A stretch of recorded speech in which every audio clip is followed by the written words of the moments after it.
The Lions lose an ugly, ugly game to the Packers in Lambeau Field in Week 1. And the offense was by far the worst thing for the Lions yesterday. It was an ugly game. Really couldn't get much going at all on all parts of the unit. And that's really what I wanted to discuss today. Again, it's early. I'm going to preface this early in the video. It is early in the season. Ben Johnson is not even coaching yet with the Bears. Like, he hasn't even coached a full game yet with the Bears as of this recording. He will be coaching tonight, but he has not coached yet. So we don't really know what he's going to look like with Chicago. And long term, we don't really know what, Detroit's going to look like on offense without him. But basing this off of one game, again, this is a one-game reaction. Man, are they missing Ben Johnson so far. And you could just see it yesterday. I mean, some of the play calling, it just looked stale. It looked stale, and overall, I felt like the offense just looked almost lethargic in a way.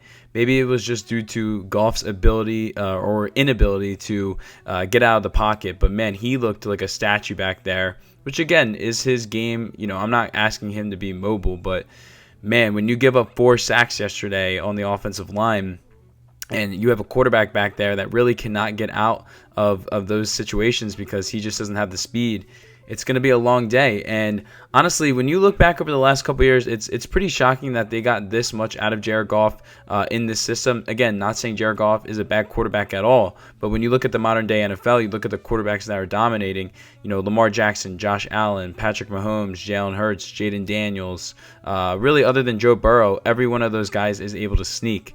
And again, you can't say that with Goff. So I wonder if maybe that is something that is going to catch up with this team as well. Again, if you have a struggling offensive line, which yesterday they did, now again, they were going against a good pass rush and a good defense. But man, when you have a struggling O-line, a quarterback that can't sneak is just an absolute kryptonite, and it's going to kill you in the long run. And for context as well, the Lions have been dealing with some issues on O-line just because one of their guys retired in the offseason, and now they have a rookie playing there as well, and he did not have a good day yesterday.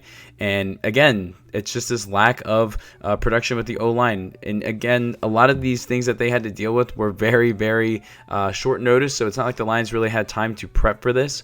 But again, combining an offensive line that had to maybe take a couple steps back with the loss of arguably the best play caller in the NFL, things aren't going to look well. And you saw that, like I said, in both the passing game and in the run game. The run game was just awful. It was awful for Detroit.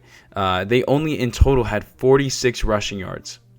Take a second to really process that. 46 rushing yards for the Detroit Lions, the team that we saw run the ball consistently the last 2 years. Yeah, 46 yards yesterday on the ground for the Lions. Montgomery on 11 carries had 25, and Gibbs on only 9 carries had 19. And for me, my biggest issue was, number one, why are we not giving the ball more to Gibbs? He did get involved in the receiving game, but that was really his only saving grace yesterday. 9 carries for Gibbs, in my opinion, is inexcusable.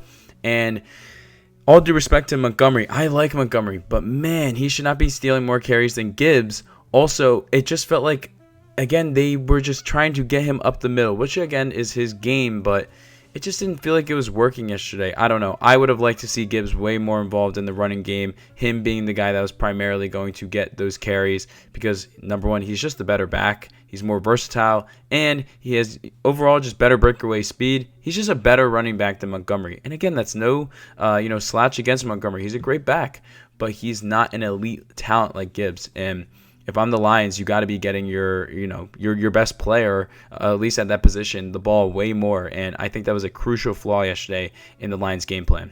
The passing game was off as well. Really, the only receiver that did all right yesterday was Laporta. He had almost 80 yards. But if you look at some of their top playmakers, I mean, St. Brown, he only had 4 receptions for 45 yards. Sure, the rookie had the really nice catch at the end of the game, but if they didn't have that touchdown, the Lions would have put up 6 points. I mean, it was just that bad. They were 5 for 15 on third down as well. It was just an ugly day for the offense. And moving forward, again, it's early in the season. I want to see how this team bounces back. Was this just an ugly performance? Your first game not having, one of the best coordinators in football. You're on the road. You're playing a division rival who just acquired Micah Parsons. The crowd's going to be juiced. And that was already a top 10 defense last year. Now combining Parsons with that, does that play a factor? I think so for sure. But just not what you wanted to see out of a team that has been trying to win a Super Bowl the last couple of years. Just a very, very bad start yesterday. I think Detroit will be okay long term this season, but I think there's going to be some growing pains. Again, this guy's going to have to, consistently get better at calling plays, especially in these type of moments, in these spots where, again, you're on the road, you're going against a top 10 defense, and it's just going to be tough. And I guess my biggest worries moving forward, as I stated, are really just how is this offensive line going to look? If you can't run the ball consistently, that makes things a lot more difficult for this offense. And again, that all stems back to Goff is a pocket passer. He's not a guy that's going to be, extending plays most of the time. If you lock down that Lions run game, you're going to have to force him to pass more, and then you're really putting a lot of pressure on the Lions receivers. I like Jameson Williams, but he's really got his select talents. He's not a guy that's going to be like an A.J. Brown and Justin Jefferson, even Amon-Ra St. Brown, a guy that can carry you in that department, but he's not a guy that you're throwing up deep balls to or this and that. Much more of a possession guy, much more of a slant guy, get him in the crossing route, that type of receiver.